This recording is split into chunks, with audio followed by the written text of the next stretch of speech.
1 kg pulao preparation అండి.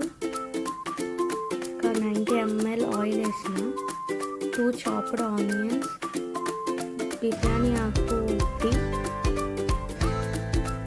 చెక్క ఒక 2 పీసెస్, లవంగాలు ఒక 7, ginger garlic paste half cup అండి. కొంచెం బ్రౌనిష్ కలర్లో వచ్చే వరకు ఫ్రై చేయాలి.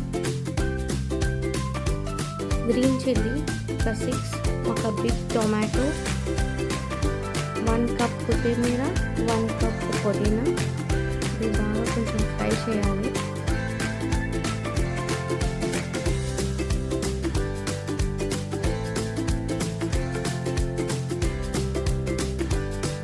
One spoon garam masala, 1 spoon జీరా powder, half spoon pepper powder, ఒక 4 ఇలాచి. 1 గ్లాస్ రైస్కి 2 గ్లాస్ ఆఫ్ వాటర్ వేయాలి. నేను 1 kg రైస్ అంటే 4 గ్లాస్ ఆఫ్ రైస్ తీసుకున్నాను. సో నేను 8 గ్లాస్ ఆఫ్ వాటర్ వేసిన. యాక్చువల్లీ పలావ్ అంటే చాలా డిఫికల్ట్గా ఉంటుంది అనుకున్నా, కానీ పలావే చాలా ఈజీ.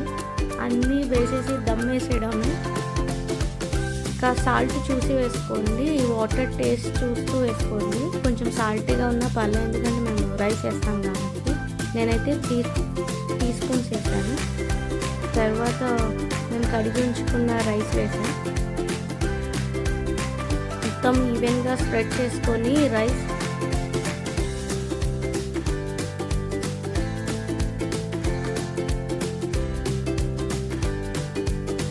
పైన లిడ్ పెట్టేసాను. ఒక 50 మినిట్స్ తర్వాత చూస్తే ఇట్లా ఉంది. మళ్ళీ లిడ్ పెట్టి ఒక 5 మినిట్స్ తర్వాత చూస్తే కొంచెం లైట్గా వాటర్ ఉంది. మళ్ళీ దమ్కి పెట్టేస్తే ఇంకా మా పలావ్ రెడీ అయిపోయినట్టే.